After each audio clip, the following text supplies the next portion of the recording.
Avant de parler du traitement sylvicole ayant eu lieu à cette station, il est important de comprendre la structure des forêts, c'est-à-dire les caractéristiques de hauteur, de diamètre et d'âge des espèces d'arbres rencontrées.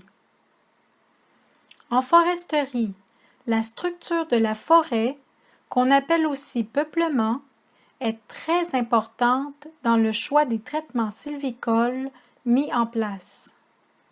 Ceux-ci sont conçus pour être associés soit au type de structure équienne ou inéquienne. Généralement, les peuplements de structure équienne sont associés à un régime de coupe de régénération tel que vu aux stations 1 à 4. Les peuplements de structure inéquienne, de leur côté, sont associés à des coupes partielles ou sélectives.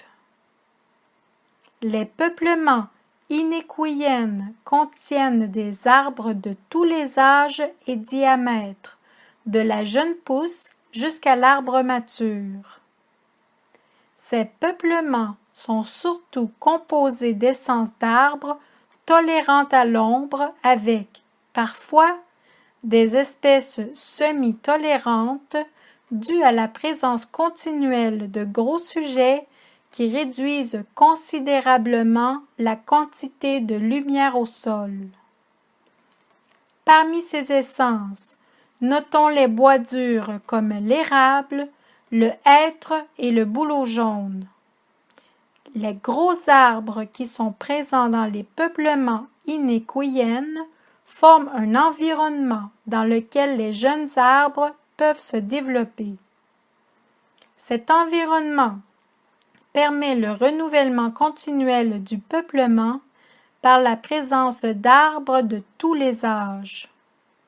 La mortalité dans ce type de peuplement est dite par pied d'arbre ou par groupe d'arbres.